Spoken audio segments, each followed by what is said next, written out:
Good morning, children. For your children's homily today, I wanted us to take a close look at this beautiful window in the church because it speaks directly to the gospel which is read today for this Sunday, which is the last Sunday after the Epiphany, right before we start Lent. And it's a very special day in the church's calendar, in part because it reveals so much to us, and this window tries to help us see that. So let us look at the window here. Now, you'll see there is Jesus, right?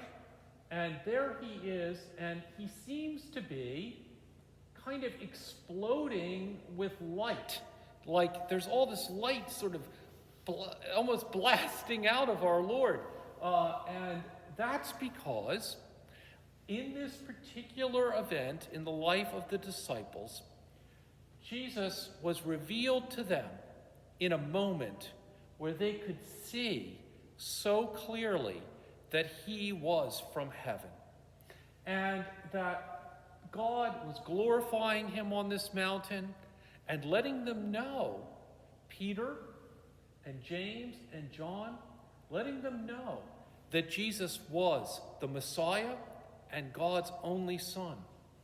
And so it is that on either side of Jesus, above the disciples, Peter, James, and John, we see two other figures.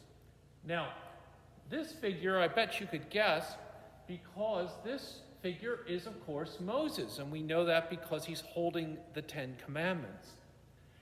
And in this figure over here is the greatest of all the prophets of the Old Testament, and his name is Elijah. And so sometimes in church we hear that Jesus fulfills the law and the prophets.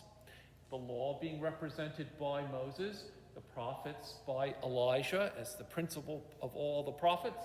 And so it is that they are there talking with Jesus while this transfiguration is happening. And the message that they're giving for these disciples to understand, Peter and James and John, is that Jesus is fulfilling them. That Jesus, when he leaves this mountaintop with those three disciples, will go on to the cross and to his glorious resurrection. And that in that saving work, we have fulfilled all that God did beforehand.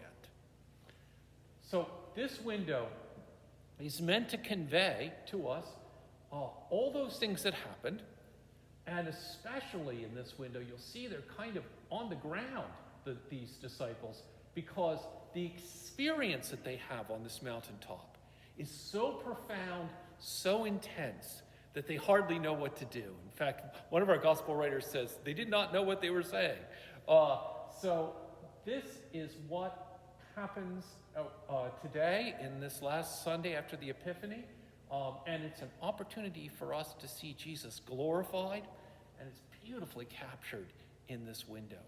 So I wanted to remind you that we have this great window, and that in fact all the windows in the church aim to teach us things and to remind us of very important events in the life of our Lord and the disciples and the church. So God bless you, and I pray you have a beautiful Sunday with your family, and the peace of the Lord be always with you.